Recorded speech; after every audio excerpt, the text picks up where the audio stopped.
channelstv.com has more information for you, and then youtube.com/channels where you can watch our videos. You can also watch us on your mobile device via your browser. Download the Channels TV app for Android, iOS, and Windows devices from their respective stores. Besides giving you access to news and updates on the go, the Channels TV and Channels 24 app have an eyewitness feature that you can use to share those pictures, videos, or news of happenings around you. Just install the app, then tap and swipe to reveal the menu and follow the instructions. More buildings will have to go down, and that's the decision of the Lagos State government following yet another building collapse in Lagos Island today. The two-story building on Kakawa Street caved in this afternoon, and unlike the previous building collapsed 2 weeks ago, no casualty was recorded in this incident.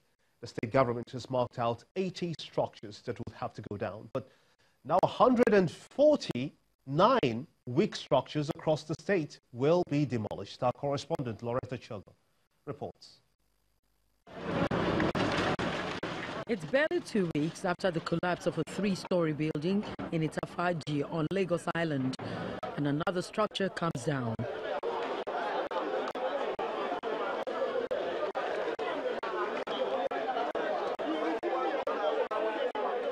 This rubble used to be a two-story residential building with some shops attached to it.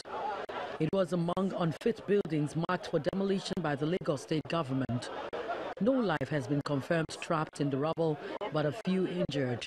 If you look at the building that just collapsed, you'll see that a lot of the debris are overground. Tell us that this is more of a superstructure failure. That is, the foundation is still intact.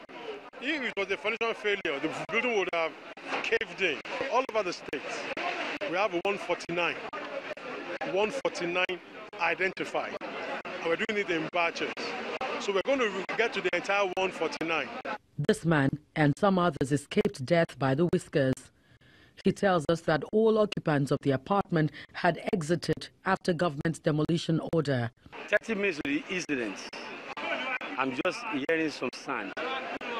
The sound I'm hearing, this is what is happening in Lagos Island. So I have to be vigilant.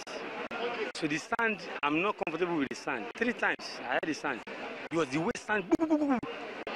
So I have to break glass with my hand. So glory be to God.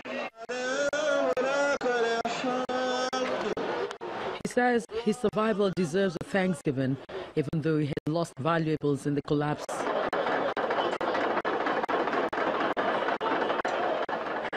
While the State Building Control Agency discloses that about 149 unfit houses across the state will be bulldozed in the coming weeks, already over 20 has been demolished on Lagos Island alone, while the process continues daily.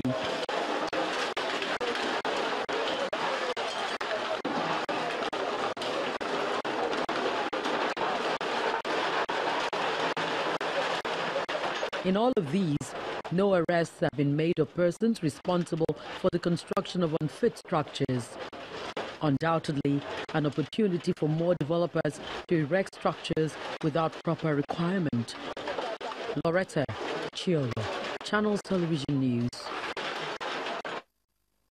Very disturbing story indeed. But you're watching the news at 10 on Channels Television, reaching you from our Lagos studios. Let's quickly cross over to Abuja, where Ibrahim Adra is standing by. Take us through a couple of more stories. Ibrahim. Thank you for joining us in Abuja, Gimba. Well, let's take off from the presidential villa, where today President Muhammadu Buhari received the report of the Technical Advisory Committee on the implementation of the national minimum wage. Members of that committee, which was inaugurated by the president in January of 2019, led by its chairman, Mr. Bismarck Rewani, met with the president inside the Villa Council chambers.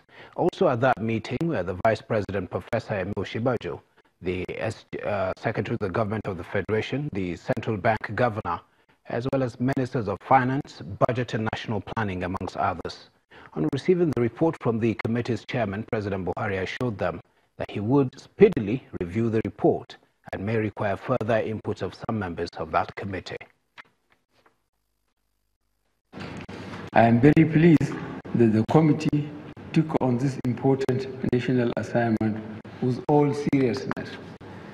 Let me thank the chairman, Mr. Bismarck Rouhani, and all the committee members most sincerely for your patriotism, your hard work, commitment, and sacrifices.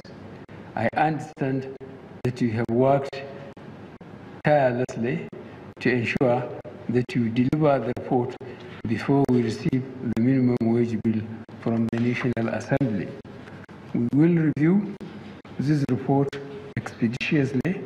In the process, we may need to engage with some members of your committee. I therefore implore you to make your services available whenever we may call on you. Thank you, and God bless the Federal Republic of Nigeria.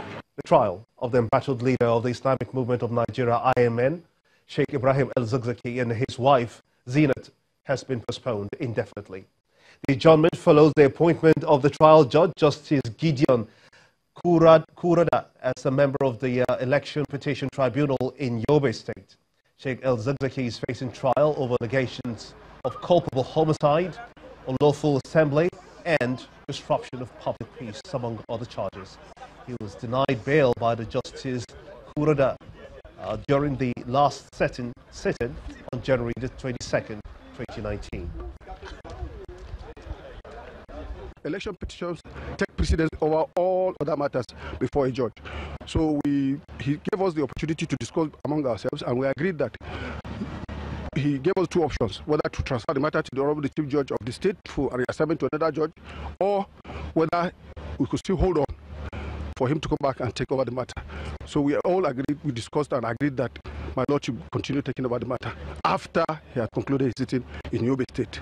So that's why we started, and we made the necessary applications, and the case was adjourned Senate pending the return of my Lord from Yobe State. On our own part, our client's health is worsening by the day. Both of them will need time to take care of their health so that we can get their doctors to attend to their health. The court has already ordered that our clients' private doctors and the government doctors should attend to them jointly. That hasn't been done yet, you know. Even if the court had wanted to see it, we'll have insisted that our clients be put in a proper medical shape because they need to be alive to stand trial. The High Court sitting in Ilorin has ordered the medical examination of the wounds sustained by 4 suspects of the Offa bank robbery, allegedly due to torture and gunshot wounds from the police. The judge, Halima Salman, while granting one of the 2 applications of the Defense Counsel, says that the need for fair hearing, transparency and justice informs the ruling. On the second application for the post-mortem examination of the corpse of another suspect, Michael Adiko, the judge dismissed it as baseless and pointless. She questioned whether the same ruling should be given in respect of the 5 Fulani men allegedly killed in their presence. Justice Salman adjourned the case till the 8th of April for further hearing. The trial of a Danish national, Peter Nielsen, charged with murdering his Nigerian wife Zainab and their daughter Petra, failed to go on today at the Lagos High Court sitting in the Iboshiri area of the island. The State Deputy Director of Prosecution, Dr. Jide Martins, told Justice Bolanle Okikiolu that the state's last witness, Dr. Samairi, was not available. The development did not go down well with the judge as well as the Defense Counsel. The former Lagos State Attorney General and Commissioner for Justice suggested that it was about time the court began awarding costs against the state when it foists unplanned adjournments on parties if the law can be so amended. After listening to the submissions of both parties, Justice Okikiolu adjourned the case till April the 3rd for continuation of trial.